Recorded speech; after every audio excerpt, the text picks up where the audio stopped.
players. Shall be. And looks like both these players are ready. Let's get ready to go. Yes. Again, those of you who are having stream problems, there's literally nothing we can do about that at the moment. It's got nothing to do with us on this end. It is a Justin TV issue. Justin TV has been notified. And if you are having problems, folks, there is a button that says having problems with video. Instead of tell them. Instead of typing in the chat, go and tell them. We cannot do anything about the video. It is a Justin TV related issue. So click that button and you report the issue, and then all will be well. And unfortunately, once again, scoreboard is the wrong way around. It has been sorted out. Not our fault. It's all Blizzard. This is the day where we blame everyone else for our own problems. Yeah. Simple as that. We're just going to do that. Scapegoating, folks. I'm not that good at the game because of TLO.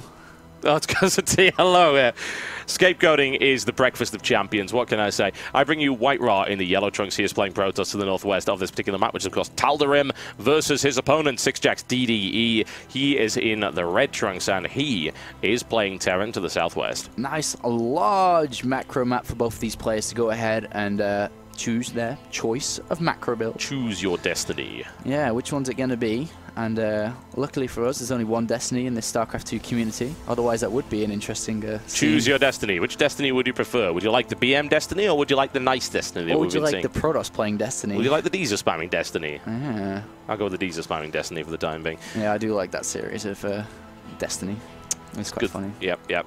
I felt that Destiny Season 5 went a little bit downhill with the character development, honestly, but it really picked back up with a good subplot in Season 6. Yeah, it was really good, actually. Yeah, I was a fan. I mean, what can I say? I like the storyline. It's pretty cool. Destiny brings many things to a tournament, including a storyline. What can we say? Anyway, that's a Refinery first right here from DDE, which is a little bit of a variation from what we've seen over the past couple of matches from him. Yeah, this is pretty cool. And he plays for basically the same macro build every single game. Like, every single game is like 1 Rax Expo, or one Rax with gas Expo, or 1 Rax without gas Expo. But this is a little bit different here, which is cool. I like deviation, especially in a best of 5 series. Keeps you unpredictable. Though the point in time, he is very, very predictable. And so to throw in an awkward build like this, it's a little bit different, is going to, catch White Raw off guard, because I'm sure White Raw will want to be looking to expand very, very, very shortly, because that's how DDE likes to play. But with this early Refinery, he's going to be able to get a very, very early factory and reactor maybe, and he'll be able to pump out a lot of early units straight away. Yep, Hellions are a very real possibility. Hellions are kind of good. We haven't seen all that many of them in this tournament. The ones that we did see were shut down quite easily. But yeah, DDE he's not the same guy every game. And we've seen that in the best of 7 series against SOC, and of course when he played in SHOUTcraft Invitational number 2. White Raw does get some scouting information. He doesn't see the factory, though he does at least have an impression of what's going on, because he will have seen the reactor going down. So he probably thinks maybe there's a factory somewhere that he didn't get to see. But yeah, anyway, going back to the point, DDE is not that predictable. Yeah, he went for the same build last 3 or so games. Now he's varying things up. This happened in SCi2 as well. He did all sorts of unusual things there. So that's just who DDE is. That's his psychology. There's nothing wrong with that. And he's going to be using a lot of Hellions. Hellions are pretty good, especially when somebody goes 1 Gate Expo. And if somebody goes for like early DTs, it's even better, because he's going to be able to run past the low DPS Stalker, and the Zealots are not even going to be able to touch him. And he's going to be able to do a lot of damage. And he has adding on a Tech Lab to this barracks, actually. So he may be just going for like 4 Hellions, then switching over to the factory, then getting Blue Flame. It's interesting. I like this kind of build. And he's going to go and finally scout White Raw, who has added on a 2nd gateway relatively early. And maybe just going for 2-gate expand here. Bit of pressure with a Zealot and Stalker. And this could prove problematic to him. Yep. He only has 2 Hellions, so... Yep, and of course they'll be immediately scouted. The Stalker can deal with those, no problem whatsoever. This preemptive attack from White Raw is going to prevent quite a lot of harassment. Just a Red Flame Hellion attack. There's nothing wrong with that either. Red Flame is good too. And of course it lets you get more Hellions out quicker, as opposed to the Blue Flame Hellion attack, which is more effective, but you end up in a situation where you don't have the Hellions quite as fast. Now, Concussive Shell is not available, so the Stalkers will be able to get away, but nice micromanagement right there by White Raw. White Raw needs to move that back, perhaps, but because the 4 Hellions will still probably kill a Stalker. Hellions are pretty good, even against Stalkers. They've got the damage. Yes, they're only going to do 8 a shot, and they're quite slow, but still 4. It's 4 units against 1. God, that SCV is like a Dota player. Try to get the kill steal, then turn around to try to stab it. Last hit, denied. denied that time because the Hellion managed to get it. And for Hellions, we do have... Oh, I'm interested to see if we're going to have a switch up here with this factory. We do have a starport going down now. No expand. Meanwhile, over in White Raw's base, we have 4 gateways. Really weird. No expand. And, yeah. I mean, he might try to basically... Is that a... Okay, that's so a robo. 4-gate and a robo too. Playing very, very one-base heavy here. Trying to create a minimal wall-off as well, as you can see. Looks to like... prevent these Hellions going in. To me, it looks like a combination of a defensive 4-gate and the possibility of Warp Prism drop, if I'm totally honest. That's why I think that is happening at the moment. Nice. And they're very nice force field, simply because it can block those 2 Hellions in there. A nice catch, and the Hellions are unable to get in there at the moment. The 4 gates means that he can warp in units in a pinch, no problem at all. The Robo means, of course, he can get a Warp Prism and then warp in 4 units at a time into DDE's base. And once again, kind of a good map for Warp Prism drop, particularly considering the positions. This area right here, perfect for Warp Prism positioning. That's exactly what we're going to be seeing here, for sure. He's going to try and expand as well, I'm sure. Warp Prism will be being made very, very shortly. And he will try to drop the back base, especially because DDE's invested a lot here. If he decides to push out with some one base that White Raw thinks coming, Warp Prism towards the back can completely change everything. And in and coming now, being chrono boosted out as well, still has not expanded actually, which is a little bit weird. Maybe he'll expand after this Warp Prism. He's throwing down a pylon, so I think he is going to go ahead and expand very, very shortly here. Yeah. And meanwhile, one Hellion is going to scout out. And I think the position for the Stalkers is a little bit out because the Hellion might be able to get scouting information. That's a lot of Stalkers. Yeah, it's going to get it. Immediately annihilated. He saw that there was no expand, so... Yeah, he's got to be wondering what exactly is going on there. It's a late expansion for both players, honestly. This one right here from DDE, especially considering it's Tal'Darim. I mean, I don't even think White Raw's going to expand. He keeps warping in units after units after units. He looked like he was, because he sent a probe down to kind of mine and then sit on the natural, and then decided that he didn't want to. He's walled himself in as well, which means there's no counterattack available.